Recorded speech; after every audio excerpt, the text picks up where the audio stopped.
बिस्मिल्लाहिर्रहमानिर्रहीम। Class first year exercise 1.1 का question number 3 है। क्वेश्चन नंबर 3 में कहता है कि सिंप्लीफाई द फॉलोइंग। अब हमने सिंप्लीफाई करना है। हमें दो कॉम्प्लेक्स नंबर यहाँ पर गिवन है। एक कॉम्प्लेक्स नंबर है -6,3 और दूसरा कॉम्प्लेक्स नंबर है 4, -2। इन दोनों को हमने मल्टीप्लाई करना है। अब जो कॉम्प्लेक्स नंबर की मल्टीप्लिकेशन होती है उसके लिए हमारे पास एक फार्मूला है।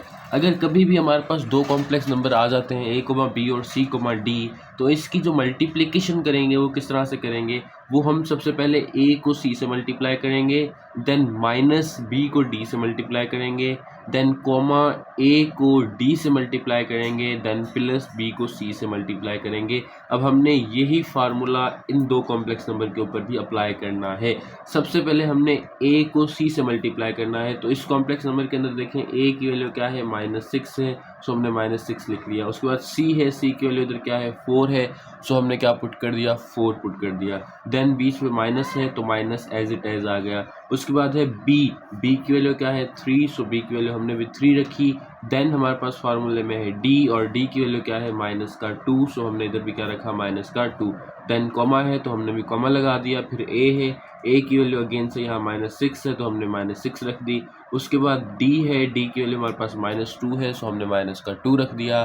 देन प्लस था तो एज इट एज प्लस आ गया। अब B है, B की वैल्यू कितनी है, 3 है, सो हमने इधर 3 रखा। देन C है और C की वैल्यू हमारे पास कितनी है, 4 है, तो हमने इधर क्या रख दिया, 4 रख दिया। अब इसको जस्ट सिंप्लीफाई करें, माइनस इंटू प्लस -6 और द 24।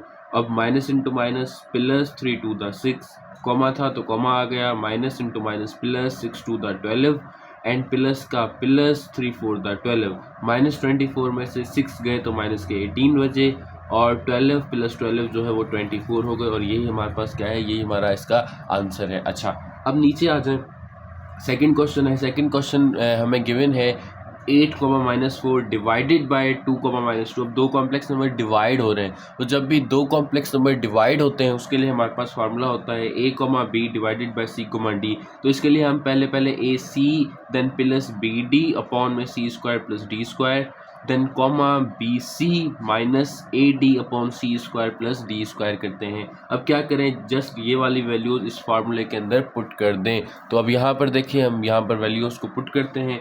सबसे पहले हमारे पास फार्मूले में क्या है, AC।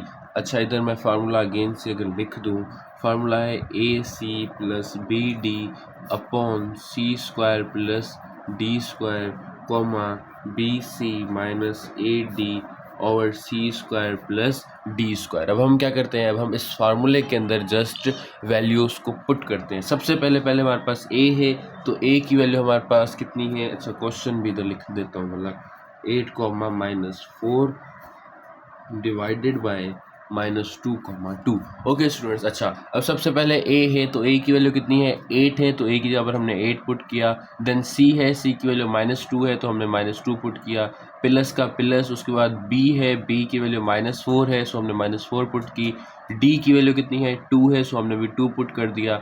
अपॉन में C की वैल्यू -2 है, तो हमने भी -2 का स्क्वायर रखा, प्लस है तो प्लस। देन D है, D की वैल्यू कितनी है, 2, सो हमने भी क्या कर दिया, 2 का स्क्वायर कर दिया। कॉमा है तो हमने भी कॉमा लगाया। B की वैल्यू कितनी है, -4, सो -4 आई। C की वैल्यू कितनी है, -2, सो -2 आया। माइनस का माइनस। उसके बाद है A की वैल्यू कितनी है, 8, सो हमने भी 8 रखी। देन है D, और D की वैल्यू देखें कितनी है, 2, सो हमने क्या रख दिया, 2 रख दिया। उसके बाद है C की वैल्यू है -2, सो हमने -2 का स्क्वायर कर दिया, प्लस का प्लस। D की वैल्यू कितनी है, 2, सो हमने भी कितना क्या कर दिया, 2 का स्क्वायर कर दिया। अब इनको सिंप्लीफाई करें, 8 to the 16 minus into plus -4 to the कितना आ गया, 8 आ गया। -2 का स्क्वायर 4 होता है, प्लस का प्लस, 2 का स्क्वायर भी कितना आएगा, 4। सेम चीज़ -2 का स्क्वायर 4, प्लस का प्लस, और 2 का स्क्वायर भी कितना होगा, 4। -16 और -8 जो है वो -24 हो जाएंगे। 4 + 4 8 हो जाएगा, कॉमा का कॉमा। -16 में से 8 चले गए, बाकी माइनस के 8 बचेंगे। 4 + 4 कितना हो जाएगा, 8 हो जाएगा। अब 8 का टेबल 8 पे 1 टाइम, 24 पे 3 टाइम, इसी वजह से -3 आ गया। 8 का टेबल 8 पे 1 टाइम, इधर भी 8 पे 1 टाइम, तो यहाँ क्या आ गया, -1 आ गया। अब ये हमारे पास क्या है, आंसर है।